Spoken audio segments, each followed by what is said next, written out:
everyone and welcome to a brand new video. I'm your host Deeper Jungle, and today I'm going to be doing another Call of Duty commentary. And for today's commentary, I'm going to be talking about how you can get more kills and do better using semi-automatic weapons here in Call of Duty WW2 multiplayer. Now guys, today's video was actually requested by a YouTuber that goes by the name of BBB. His YouTube channel will be linked down in the description, and he asked me if I could actually do a video on how to succeed using semi-automatic rifles in Call of Duty WW2. So yeah, that's going to be the topic for today's video. And yeah, now that I got the intro out of the way, let's actually dive right into the commentary. So guys, for today's video, I laid out a couple of different tips that you're going to want to follow if you're going to want to get more kills while using semi-automatic weapons here in Call of Duty WW2. So yeah, moving into the first tip that I have for today's video, and that's going to be try to stick to medium to long range engagements. And that's just because, of course, if you're going to be using a semi-automatic rifle, depending on the rifle, it's probably not going to be able to perform that well up at close range situations. So you're going to want to stay to medium to long range engagements, so that way you can utilize the ability of having a semi-automatic rifle, being that has very high damage and usually low recoil. So if you stay to medium to long range situations, you're going to be able to take out targets a lot easier, being that if they're using something like fully automatic rifles or some machine guns, they won't really be able to hit you that well. However, if you're using a semi-automatic weapon, you're going to be able to take them out effectively.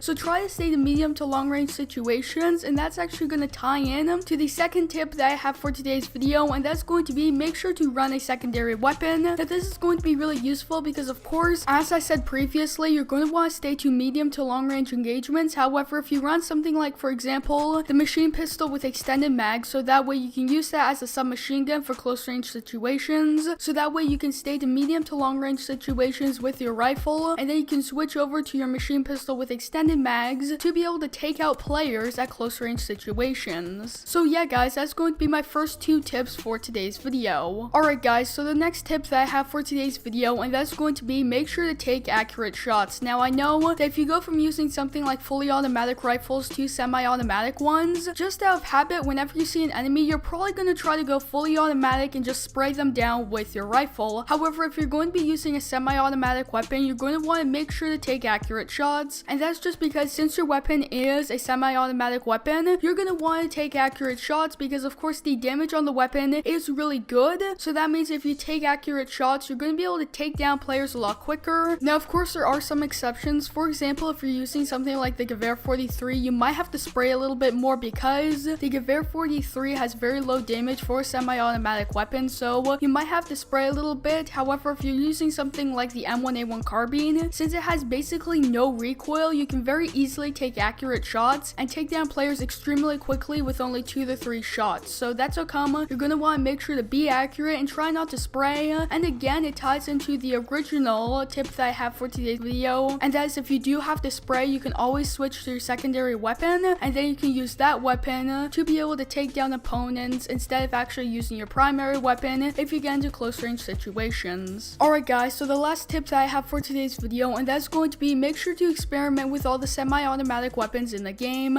And that's just because every single semi-automatic weapon in the game is not identical. Some people think that, oh, since the weapon is semi-automatic, it's going to perform the exact same way as every other weapon in the game that's semi-automatic, and that is simply not true. Every single semi-automatic weapon in the entire game acts differently. For example, the M1 Garand is a very high damage rifle in the game. However, it does have higher recoil than if you were to take something like the M1A1 carbine that has lower damage. However, the recoil on it is basically non-existent, so you're going to have to play differently with those two separate weapons. So I would highly recommend that you go ahead and try every single semi-automatic weapon in the game and then see which ones that you like the most. Personally, I like the M1 Garand because of the damage on the weapon. However, that's just my own personal preference. So yeah guys, I hope you enjoyed today's video. I hope it helped you out, and if you did, don't forget to drop a like on it down below, as well as subscribe for more Call of Duty WW2 tip videos like this one. We are on the grind to 1,000 YouTube subscribers, so if you guys would like to subscribe, that would really help me out. So yeah, that's gonna conclude today's video. I hope to see you in the next one.